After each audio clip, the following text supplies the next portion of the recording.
Bom dia, nono ano! Tudo bem com vocês, alunos? Bom, para nossa aula de língua portuguesa, vamos corrigir a tarefa, então, que eu deixei, né? Vocês fizeram a leitura aqui do texto lá na página 29, né? Café verde instantâneo acelera metabolismo em 3 vezes, faz emagrecer. Então, depois da leitura desse texto, nós tínhamos aqui a atividade número 1. Lendo apenas o título, você acha que essa notícia pode ser útil a pessoas que desejam emagrecer?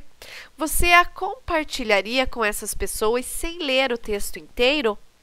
Bom, então essa é uma resposta pessoal, né?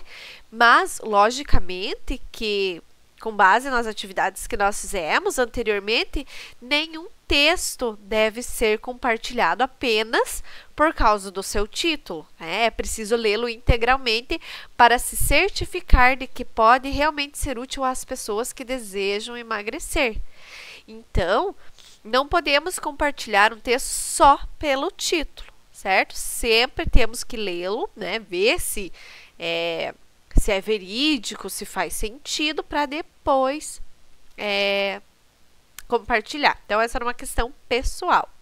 Número 2. O texto menciona um artigo científico. Quem é o autor desse artigo? Quando ele foi publicado? Então, o autor é o nutricionista Rick Hay e o artigo foi publicado há mais de uma década no The Journal of International Medical Research. Então, esse é o autor e foi publicado há mais de uma década. Então, há mais de 10 anos, nesse The Journal of International Medical Research. Número 3. Por que esse estudo se tornou tema de uma notícia veiculada em 2018? Então, por quê? Pela necessidade que os sites noticiosos têm de oferecer diariamente notícias novas, entre aspas, aos seus leitores, mesmo que requentadas. Número 4. O texto informa que o artigo foi baseado em um estudo. Letra A. Descreva esse estudo. Então, são 30 indivíduos com excesso de peso que foram acompanhados durante 12 semanas e 3 meses. Metade consumia café regular e o restante um café instantâneo enriquecido com 200 mg de extrato de grão de café verde. Tá? Letra B. Qual foi a conclusão do estudo? O estudo concluiu que o grupo que tomou café instantâneo com extrato de grão de café verde perdeu 5,4 quilos em média, ou seja, 3 vezes mais do que o grupo que consumiu café instantâneo simples, que perdeu, em média, 1,7 quilos. Letra C. A notícia não informa se o grupo estudado fazia dieta, mas o leitor pode inferir que sim. Por quê? O grupo estudado era composto de 30 pessoas com excesso de peso, as quais, ao final do período, haviam perdido peso. Então, infere-se, portanto, que elas faziam alguma dieta para emagrecer. Então, não estava explícito no texto essa informação, mas a gente consegue sim entender que isso aconteceu, né? Que tinha essas pessoas que faziam sim uma dieta. Letra D. Compare o título da notícia com o que você descobriu nas questões anteriores. O título corresponde ao conteúdo do texto? Justifique sua resposta. Não corresponde, pois o título dá a entender que o café verde tomado isoladamente é que faz emagrecer. Porém, infere-se do texto que essa bebida não foi um fator isolado, já que os participantes do estudo faziam a dieta. Então, o título dava a entender que o café, só o café fazia emagrecer, mas a partir da leitura do texto, a gente consegue inferir, entender que essas pessoas, elas faziam dieta. Então, não foi apenas, não foi o café um fator isolado, tá certo?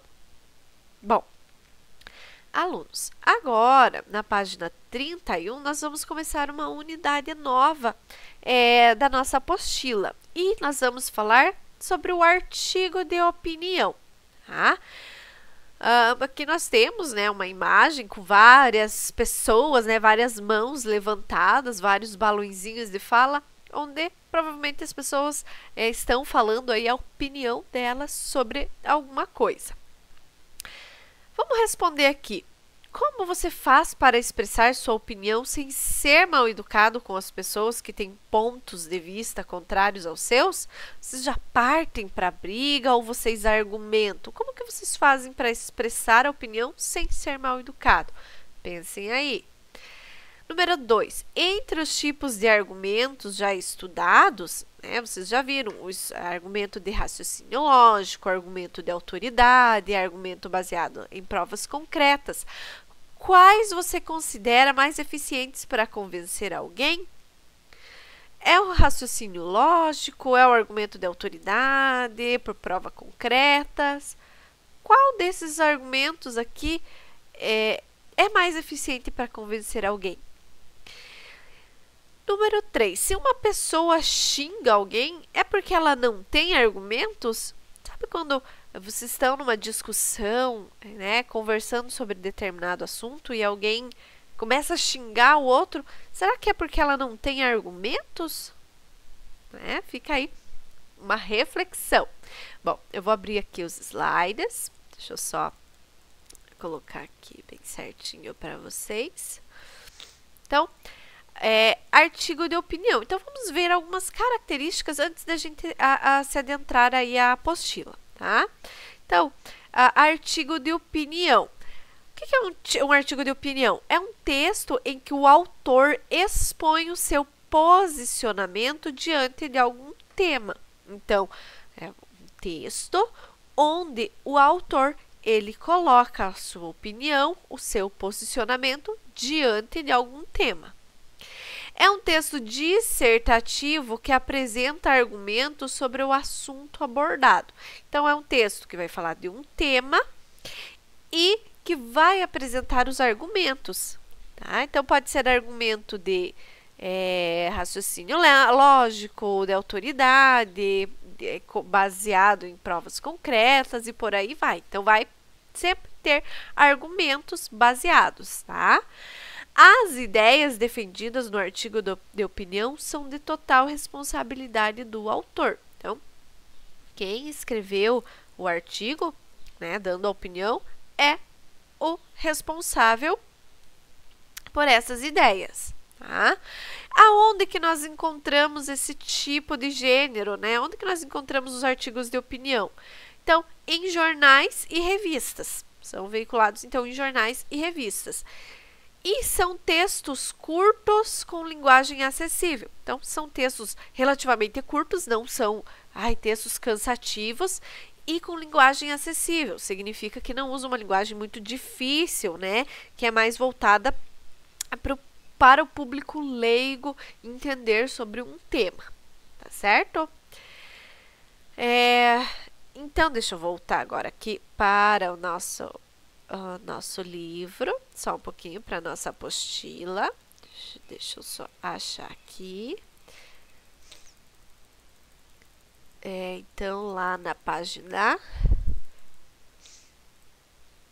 Opa, acho que eu passei demais. Lá na página 32. Tá? Então, aqui, os objetivos. Qual que é o objetivo dessa nossa unidade? Analisar o fenômeno da disseminação do discurso de ódio nas redes sociais, dominar os principais casos de regência nominal. Então, na unidade passada, nós vimos os casos de regência verbal. Nessa unidade, nós vamos falar sobre a regência nominal. Identificar o complemento nominal e compreender sua função. Identificar a oração subordinada, substantiva, completiva, nominal, nas formas desenvolvida e reduzida, e compreender sua função. Produzir um artigo de opinião e realizar uma entrevista. Tá? Então, aqui, o gênero que nós vamos ver é o artigo de opinião e da parte da gramática nós vamos ver regência, complemento e oração subordinada, tá? Então, aqui vamos fazer a leitura. Artigo de opinião.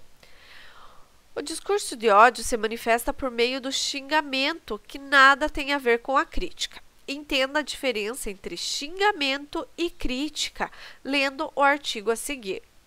Teoria geral do xingamento. Márcia Tiburi, 17 de maio de 2018. Talvez seja necessário fundar uma nova ciência para dar conta de um fenômeno que tem se tornado crucial em nossa cultura comunicacional na era das tecnologias digitais e das redes sociais. O objeto dessa ciência seria o fenômeno do xingamento, a conspurcação do outro em forma verbal que surge em profusão nas redes por meio de palavras, emoticons e outros sinais gráficos. Nossa nova ciência, na base de uma antropologia e uma sociologia, deve habitar o intervalo entre o mundo da pesquisa e o mundo da vida simples. Geografia e estatística nos revelariam o estado da linguagem de ódio que sustenta o ato generalizado de xingar. A antropologia digital e a psicanálise poderiam auxiliar com a análise da cultura atual que surge na internet, mas também com a compreensão do tipo subjetivo do xingador. O xingamento generalizado merecia uma historiografia e uma semiologia, e até uma teoria estética. E se o ataque verbal a alguém, esse ato que sempre teve todo tipo de função, da catarse ao escracho, do vilipêndio à humilhação, da vontade de destruir ao ato de dominar, é um fenômeno do poder, seria necessária também uma teoria política. O ato de xingar até hoje é um ato político por trás do qual se esconde todo tipo de moralismo. Então, precisaríamos de uma ética. Então, leiam, né, se acharem necessário, leiam novamente. Aqui nós temos, ó, são várias palavras que provavelmente vocês nunca tinham nem ouvido falar, né? Então, aqui nós temos o significado dessas palavras, né? O que elas significam. Toda ciência tem um drama humano em seu fundo. Mais do que uma curiosidade, a ciência visa resolver algum problema. Estuda-se astronomia e cosmologia. Para entender os fenômenos cósmicos, a geologia visa entender os fenômenos físicos e químicos do planeta. A sociologia quer tornar compreensível um modo de ser das sociedades, enquanto a história é a ciência que estuda o que já passou. Deixa eu só voltar aqui. A questão antropológica fundamental diz respeito ao ser humano. Como vive, como age, como habita, como sente, como trabalha, como produz, como se organiza e se movimenta, como cria arte, religião ou qualquer forma de linguagem, como se expressa e se comunica. Por mais que as questões tratadas pelas ciências humanas sejam de altíssimo nível de complexidade, há nas mais variadas investigações científicas um problema comum que pode se apresentar como uma questão popular. Podemos, por isso, tentar responder de modo direto à interpelação. Diz-me como xingas e dir-te-ei quem és. Fato é que o xingamento fala mais de quem xinga do que quem é xingado. Por mais violento que seja, todo xingamento esconde um desejo. Por trás da violência está uma impotência específica que visa ser sanada na ação. Quem não consegue falar quase sempre começa a xingar. No gesto violento surge uma palavra mágica que concentra e resume o ódio. Ela dá um poder ao xingador. Ele se sente superior por um instante fugaz. Mas há algo ainda mais profundo. Todo ato de fala visa tocar ou atingir o outro. Seja por que caminho for, aquele que fala deseja estar perto, deseja tocar. Por meio do xingamento, o agente visa machucar, mas por outro lado, deseja também ser reconhecido pelo objeto do xingamento. Só xingamos aqueles por quem nos sentimos de algum modo atraídos. Nesse sentido, o xingamento é bem diferente da crítica. Enquanto a crítica visa desconstruir ou desmontar seu objeto para mostrar sua verdade, por meio do xingamento se visa alcançá-lo. Não podemos falar só de pobreza da linguagem quando falamos de xingamento, porque há muitos casos de real esforço retórico, dispêndio de tempo e muito trabalho envolvido, muitas vezes profissional, publicitário e bem remunerado, criando espaço para uma verdadeira indústria e um mercado do xingamento. Reduzindo a linguagem à miséria, o xingamento faz parte do todo do discurso de ódio. que se tornou hoje, em dia, um grande capital no tempo em que o ato tosco, o sádico e o cruel valem mais do que qualquer coisa que possa ter relação com a verdade. Xingar é, portanto, um ato expressivo pelo qual alguém comunica a outrem seu ódio, mesmo que seja sob a máscara de expor uma insatisfação. Precisamos de uma teoria geral do xingamento que nos ajude a entender o xingador e o xingado, para os quais o xingamento é a mediação. Quanto ao xingado, podemos dizer muito pouco, pois como sujeito passivo do xingador, ele é a vítima e, como tal, mereceria em princípio apenas defesa. No entanto, mesmo que se trate de um crime, quando falamos de xingar na forma de injúria, calúnia ou difamação, é um fato que, no contexto no qual está em vigência uma verdadeira cultura do xingamento, as vítimas serão tratadas como culpadas. É um fenômeno curioso de uma cultura de privilégios em que o capital linguístico encontra sua formulação mais desesperada. A cultura do xingamento é herdeira dos piores hábitos culturais que podemos imaginar. Em sua base, a impotência para o reconhecimento dos outros e uma vontade de fazer justiça com as palavras reduzidas à matéria não reciclável. Então, aqui, gente, vamos para as atividades. Qual é o tema do artigo? O que está sendo falado aí, então? A criação de uma nova ciência para estudar o fenômeno do xingamento, certo? A autora inicia o texto com a expressão talvez seja. A respeito dela, responda. Letra A. O advérbio talvez está acompanhado pela forma verbal seja. Em que tempo e modo verbal ela se encontra? Ela se encontra no presente do subjuntivo. Então, lembre, presente é o tempo verbal, que indica o que se acontece no momento, certo? E subjuntivo é um modo verbal que expressa, que indica dúvida. Então, talvez seja. Então, presente do subjuntivo. Letra B. O uso desse advérbio, desse tempo e modo verbal nos leva a concluir que a nova ciência proposta pela autora é uma certeza ou é uma hipótese? Então, eu falei para vocês que o subjuntivo ele indica uma dúvida, uma incerteza. Então, logicamente, ele expressa uma hipótese, algo que talvez possa acontecer. Número 3. A nova ciência teria a missão de responder a qual pergunta? Ele ali fala, tem um provérbio que foi parafraseado, Diz-me como xingas e dir-te-ei quem és. Número 4. Por que essa pergunta básica a ser respondida pela... porque essa seria a pergunta básica a ser respondida pela nova ciência? Porque, segundo a autora, o xingamento fala mais de quem xinga do que de quem é xingado. Exercício 5. O texto distingue xingamento de crítica quanto aos seus objetivos.